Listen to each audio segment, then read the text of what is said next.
I'm gonna start with the good. My good. Get it out the way. The WNBA All-Star Game. Holy shit! I pulled up some numbers for you.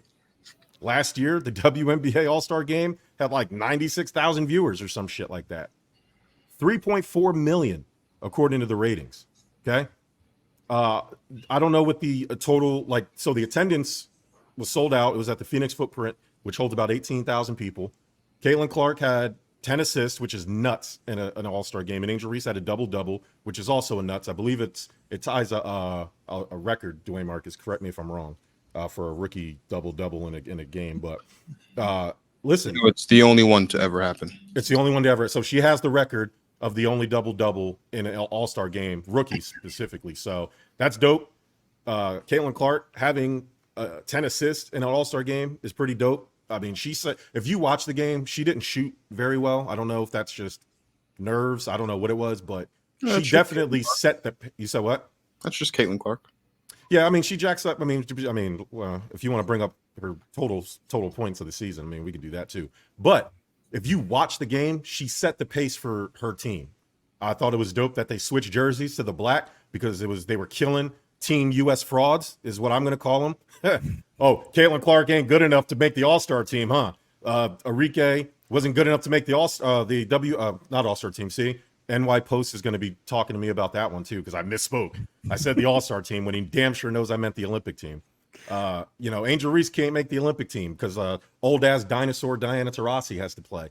So, I mean, I thought we were trying to put together the best team, not award dinosaurs and give out legacy acts. But, that's just me. I mean, I would want the best team out there, but I digress. Breanna Stewart did her thing. She dropped like 31 points. Asia Wilson obviously is the best player, female player on the planet. So she did her thing, but the good was just all of it. All of the entire WNBA All-Star weekend was good. Just from the skills competitions. It would have been nice to see Sabrina and Caitlin compete in the three-point contest, but if I'm Caitlin, fuck y'all. Y'all left me off the USA team. I ain't doing y'all no more favors. I've already done enough. Enjoy that $2.2 billion TV deal. You're welcome, you hoes. That's just me paraphrasing what I think Caitlin Clark would be saying, but she's not me saying that, just what I think she would say. Bert, what's your good? Trend, the Olympics kick off on Friday. That's honestly what I'm looking forward to. You got 2 or 3 weeks of just straight nationalist support. Global games, baby. Team USA. I don't care if it's breakdancing or basketball. I'm going to be out there in American flag pants supporting it 100%. That's what I'm looking forward to. A little nervous for Team USA men's though. They let Dennis Schroeder put a little sense of nervousness, and I was not feeling that. I wasn't feeling how we went out the last couple games actually. Dwayne Marcus, you have anything good? WNBA All-Star Weekend was great. That's really all I got. Don't be. Hey, look at Dwayne Marcus trying to duck smoke, man. Hey, I'm just here so I don't get fined. Yeah. I don't know. I don't know what frauds out there. Asia Wilson and Breanna Stewart, the only players worth a damn on that fraudulent ass team. I knew it was over when the halftime show or the halftime, they came out in black because they knew that they were about to bury Team USA. That doofy ass Minnesota Lynx coach talking shit. Yeah, who's talking now? Let's not just disrespect one of the greatest coaches of all time here to prove a point. Man, the greatest coach of all time lost to Cheryl. Is Cheryl Miller a coach in the WNBA? No, is she currently a coach in the WNBA right now? So she let the coach and all the players they passed up. The replacements. This is Shane Falco going out there beating the Dallas Cowboys. That's what this is. And she should be embarrassed of herself. She should be embarrassed for Team USA. You guys talked all that shit about all those other players. They weren't good enough. Oh, we're trying to win games. There's only 2 players on Team WNBA that would have realistically made the Olympic team. You're talking like all 12 girls on the other side were there's at least 3 WNBA All-Star players that should be on the Olympic team right now. Caitlin, Angel, and Arike. Bro, get the giving them work. Arike withdrew her own name from, so I don't want to hear anything else about Arike out of you ever again. That's the first thing. The second thing is Angel Reese.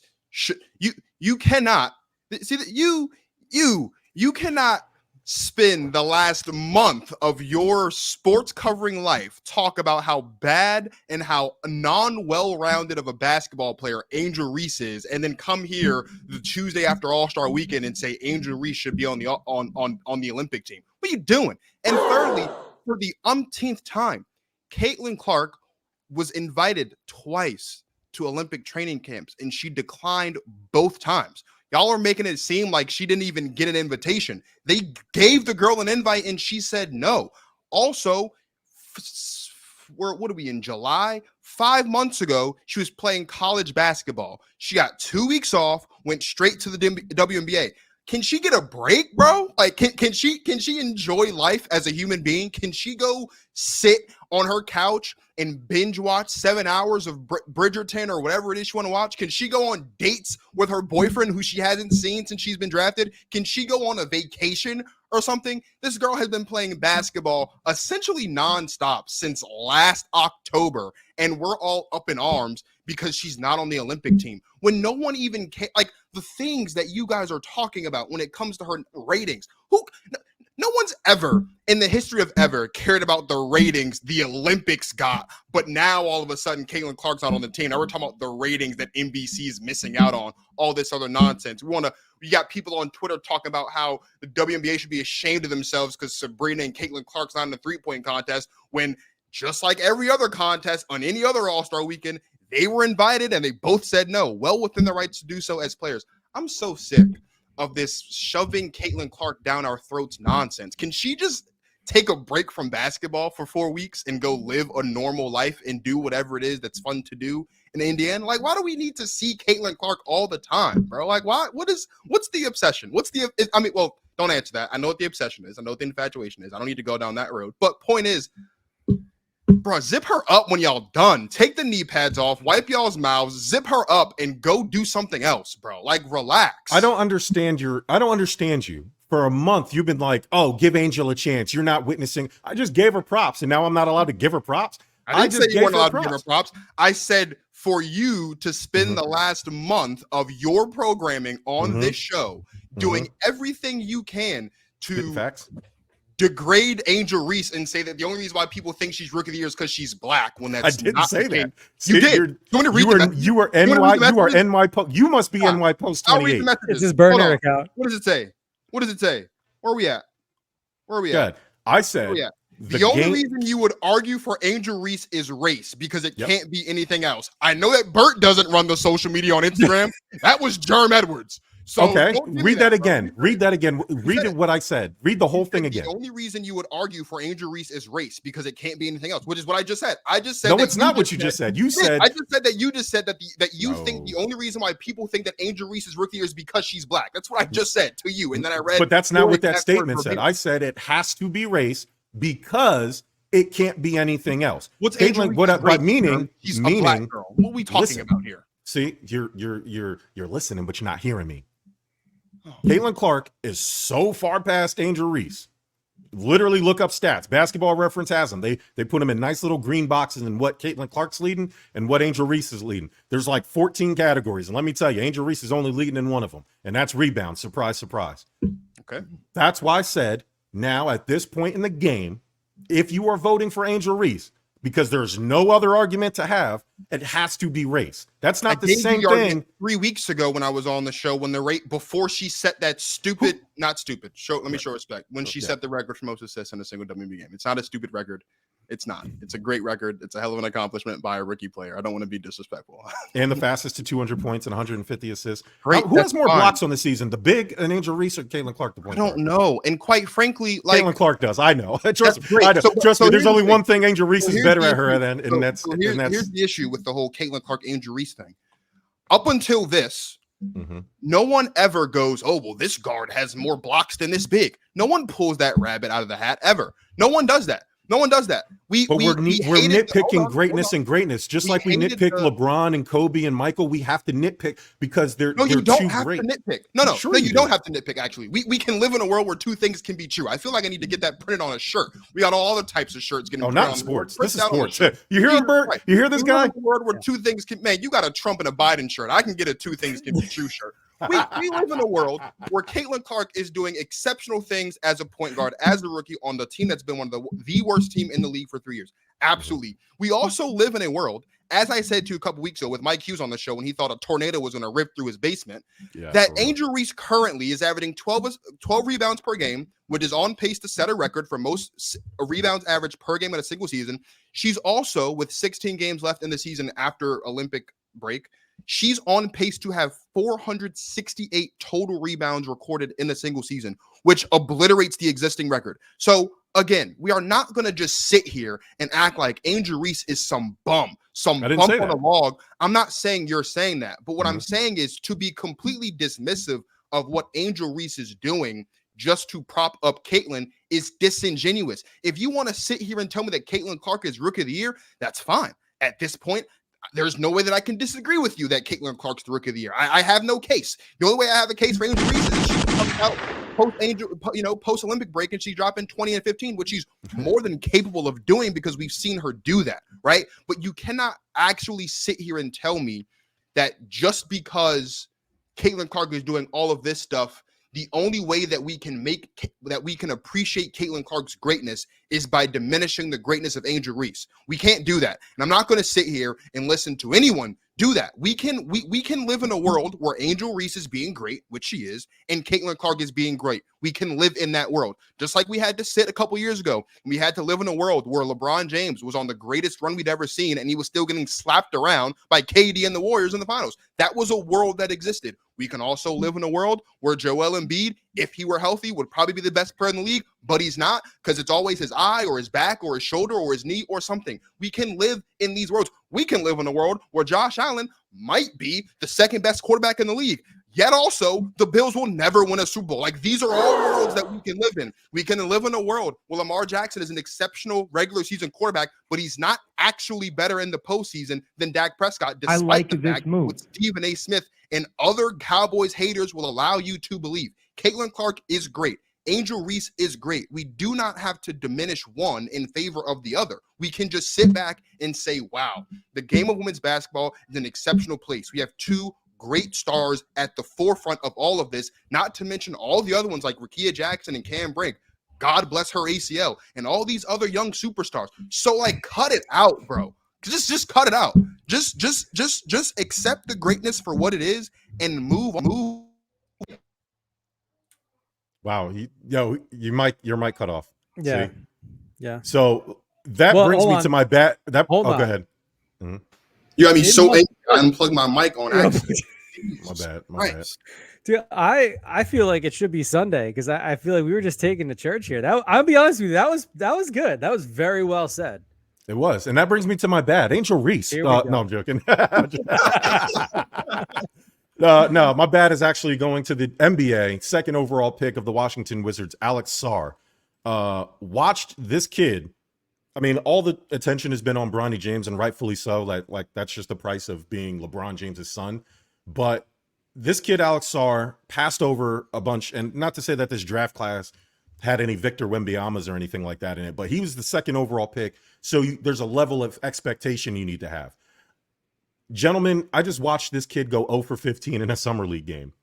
I've watched a 7'1" player go coast to coast on a 4-on-1 fast break and jack up a 3-point shot. Let's see, I pulled up his things if my mouse would stop having a mind of its own. He only averaged 5.5 points a game, shooting 19% from the field. He's 7'1". I mean, his shooting percentage is, lower than Angel Reese's GPA. It's bad. So when I expect more from a second overall pick. Why are you 7'1" shooting 3-point shots? And you're not good at them. It'd be one thing if you were knocking them down. You went 0 for 7 from 3 in that last summer league game you played because your coach held you out of the last game y'all had for this run. The 3-point fetish has ruined basketball. There's a gym here that doesn't have a 3-point line that I go to sometimes. I love it because it's forced everybody except, especially the younger guys to learn how to play basketball. It's like pick and roll, drive, make a layup, not chuck these 3 points up. I couldn't believe this kid. Listen, it's summer league. Jamar Chase at one point in his first preseason didn't look great, and now he's awesome. I try not to put too much stock in summer league, But for the guy who's the second overall pick, it's not a good look. So he's getting my bad this week. Bert? My bad goes to Joe Burrow. I once I saw that picture today, I knew for a fact I was changing my bad this week. My bad this week. Because that man looks like a beefy Marshall Mathers ready to get shit done. Yeah. I don't know what it is about that cut, or at least trying that out in the year of 2024, the year of our Lord, that screams confidence and large dick. Like he is ready to roll up, put in work, and yep, there it is, Dwayne Marcus, letting it hang. Yeah. So I'll be honest with you, I'm scared. I'm scared for every other team in the NFL this year. If that's the way Joseph Lee Burrow is rolling up, we're all in trouble. I mean, the moment I saw it, I said, this guy's having a crisis and the Bengals season is over. So that's what I thought. Dwayne Marcus, what's your bad this week? My bad is this insane reaction to Bronny James's performance in the Summer League.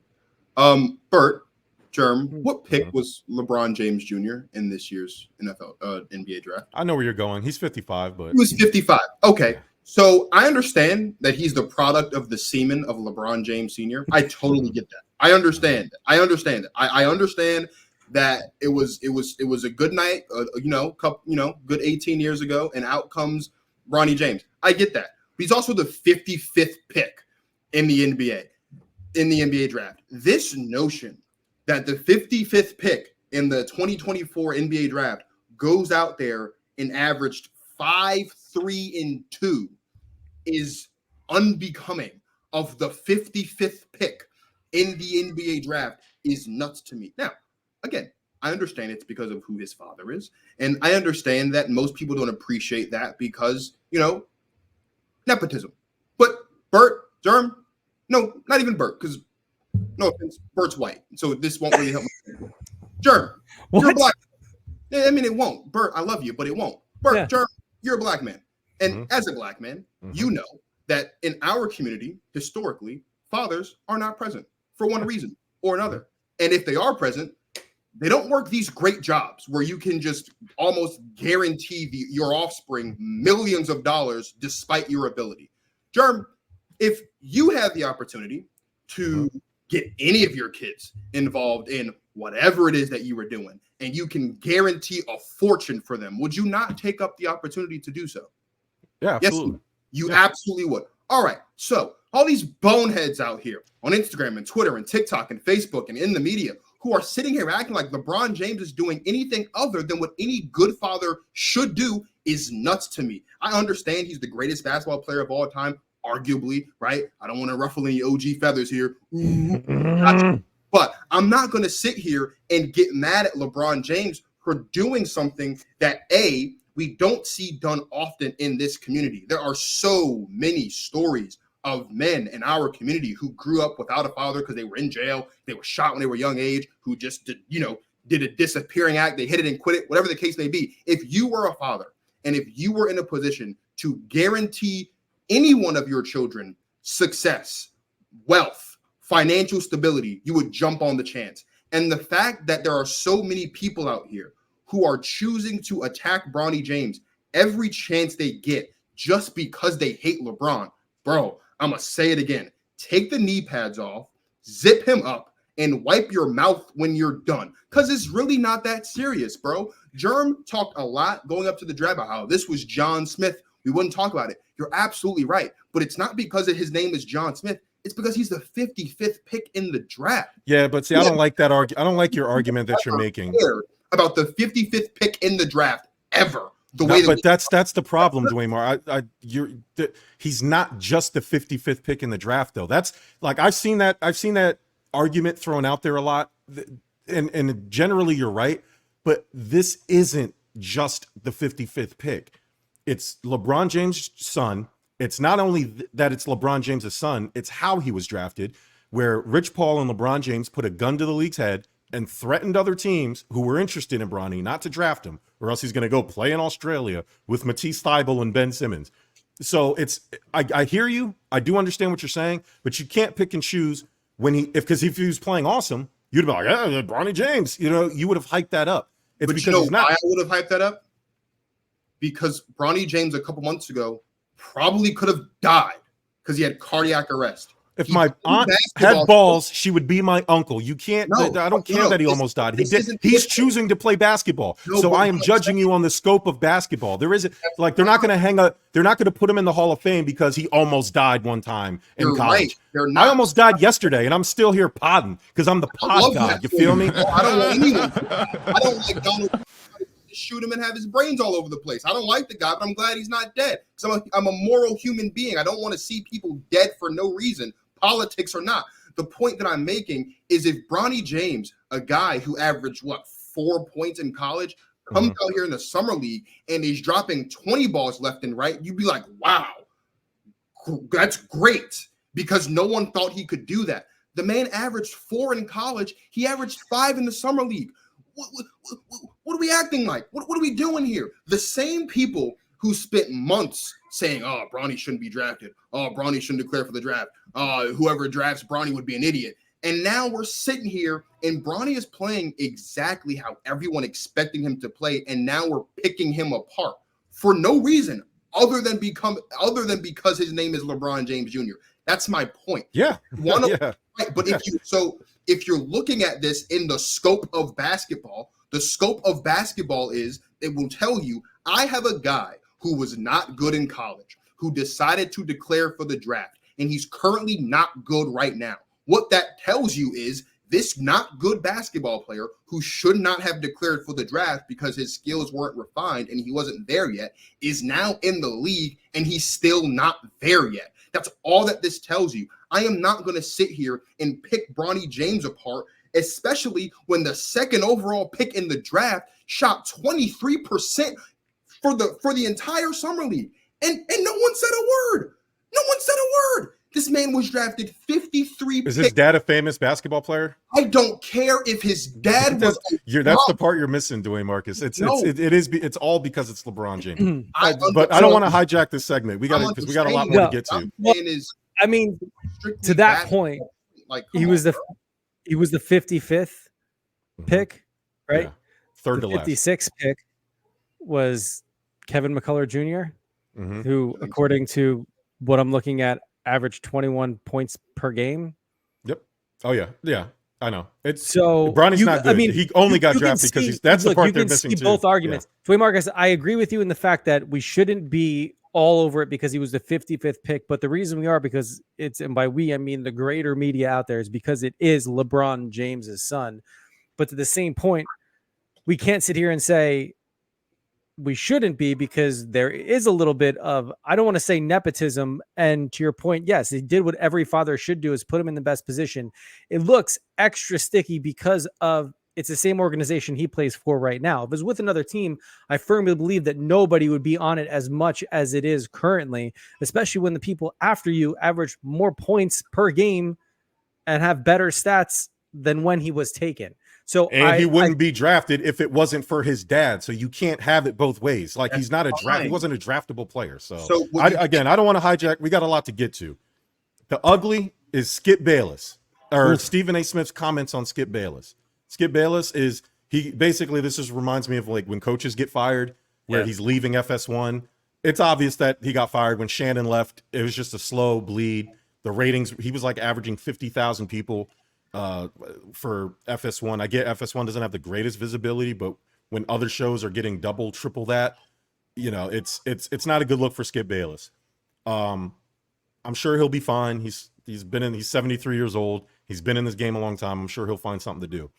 Stephen A. Smith went on his podcast, and to give Stephen A. credit, he's always given Skip Bayless props for kind of putting him on. Said Skip Bayless is a friend. We may not talk like we used to, but he is responsible for my career. He gave me a chance. Shannon Sharp repeated the same, even after all their turmoil. But then Stephen A. said, but ESPN made the decision, and I'm done with Skip Bayless, and blah, blah, blah, blah, blah. I don't like that, because Skip put you on, which you've admitted. You said that he said, I'll have a quote here. He said, he mentioned the ratings reports, but he's not going to get into it. To me, that was a little hate from him. Then he said, I've stated on many occasions, I don't root against my colleagues and contemporaries and certainly not my friends. Being on First Take and wanting to be number one doesn't mean I want Skip Bayless to fail. But that doesn't mean I want to see him out of the business. But the days of Skip and Stephen A on First Take are over. So basically what Stephen A was saying is they're friends. They haven't spoken. He doesn't want him to be out of the business, but he won't reciprocate the favor that Skip once extended to him now that he's on his way out of the industry. To me, that's ugly. He puts you on. You had just said he put you on. Now in his time of need, you're going to kick him to the curb. You're going to turn your back on him. Nobody said put him on First Take, but you could say, man, ESPN, there's got to be like the midnight to 3 a.m. slot we can fill. Like, I'm not telling you to put him on the premium show, but there's something you can do for Skip Bayless. Invite him. You're in a contract situation. You're already setting up the Stephen A. Smith Sports Network. We already see it. You're better at doing your podcast than you are at First Take at this point. So why not have Skip and Stephen A. do a weekly show? Nobody said you had to do it. There's plenty of shit you can do. But to say that you're not going to help Skip Bayless at all, to me, is ugly. So that's my ugly. I don't like the way Stephen A. handled that. I'd rather him not say anything like, man, I wish him the best. But to basically go into detail and kind of halfway say, fuck you, is ugly to me to Skip. Bert? Yeah. My ugly, to put it simple, Tiger Woods. This is now the third cut he's missed for a major. He got cut from the Open Championship. Like I said, it's his third consecutive major cut in itself. Why is this ugly, or why is this fugly rather, is we have been saying on this show for the better part of, I'll say, 2 years, that it's time to hang it up. Go out with dignity. It pains me to watch this. And I'm not trying to be selfish, but you want to see the greats do it with dignity. And he said he's coming back. He's looking forward to 2025. He thinks he's going to pick it back up again. And I sure hope he does. I hope at least just make it to the final round of the first major that's out there. Because if not, I think it's just time to let it go. Plain and simple. You had a great career, and we just need you to retire amongst the greats instead of dragging this out. Dwayne Marcus. I don't have any fugly. You don't have any fugly? Oh, I do. Yo, when Angel Reese is on the block. No, I'm messing with you. I'm done shitting on Angel Reese, man. And it's not even shitting on Angel Reese. It's just, I feel like people are trying to make something out of nothing there. But anyway, so now the